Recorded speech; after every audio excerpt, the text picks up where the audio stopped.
Hello friends, हम आपको अपने चैनल में खुशामदीद कहते हैं। आज की वीडियो शुरू करने से पहले अगर आपने हमारे चैनल को अभी तक सब्सक्राइब नहीं किया है तो वीडियो के नीचे दिए लाल बटन को क्लिक करके सब्सक्राइब जरूर करें। जब कभी हमारे चैनल पर कोई न्यू वीडियो पब्लिश होगी तो आपको नोटिफिकेशन मिल जाएगा। तो फिर चले आज की रेसिपी शुरू करते हैं।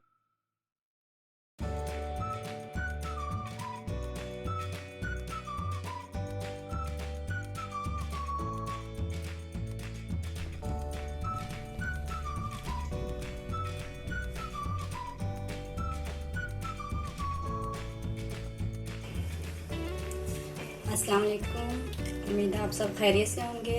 अल्लाह ताला आप सबको अपने हिफ्ज़ ईमान में रखे। आज हम आपको बनाना सिखा रहे हैं मटर वाला पुलाव। उसके लिए मैंने 2 कप चावल लिए थे जो मैंने भिगो लिए हैं, और 1 पाव हमने मटर लिए हैं, आधा कप तकरीबन तेल लिया है, और 3 छोटी प्याज लिया है।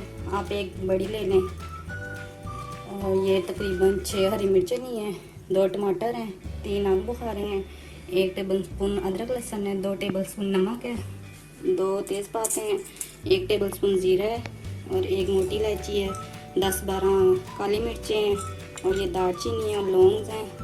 और अब हम आपको बताएंगे कैसे बनाना है इनको। अब हमारी कटिंग हो गई है। आए हम आपको दिखाते हैं कैसे इनको बनाना है। पहले हम तेल डालते हैं इसमें। अब हम इसमें अपनी प्याज डालते हैं।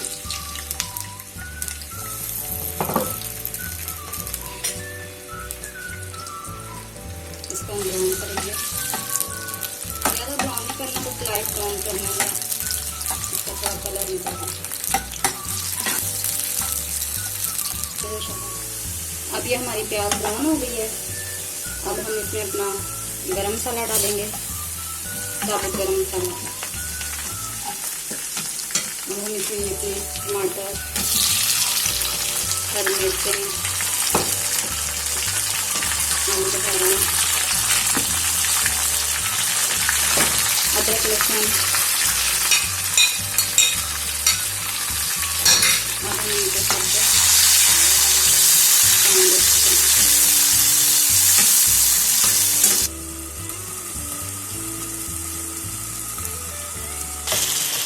ये हमारा तेल तकरीबन ऊपर आ गया।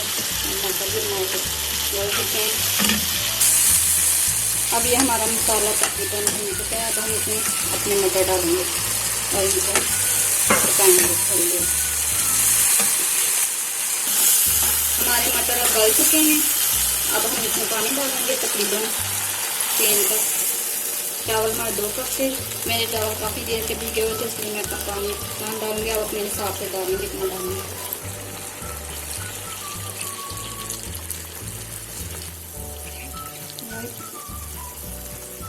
अब हम इसमें अपने चावल डाल देंगे।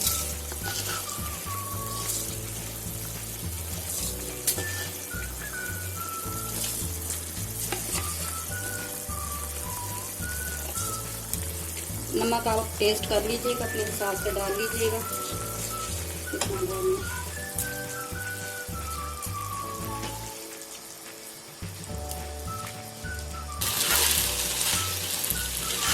ये हमारा पानी खुश्क हो गया। अब हम इसे दम लगा के रख देंगे तकरीबन 5-10 मिनट के लिए।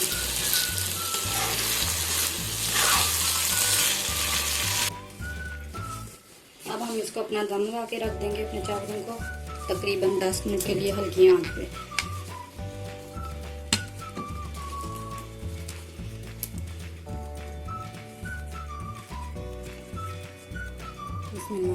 अब देखते हैं हमारे चावल गल गए हैं। देखिए हमारे चावल आलू गल चुके हैं।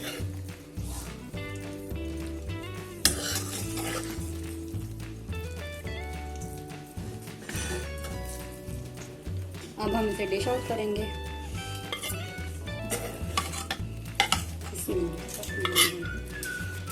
अब हमारे राइस तैयार हैं। खाएं और एंजॉय करें। हमारी चटनी के साथ खाएं।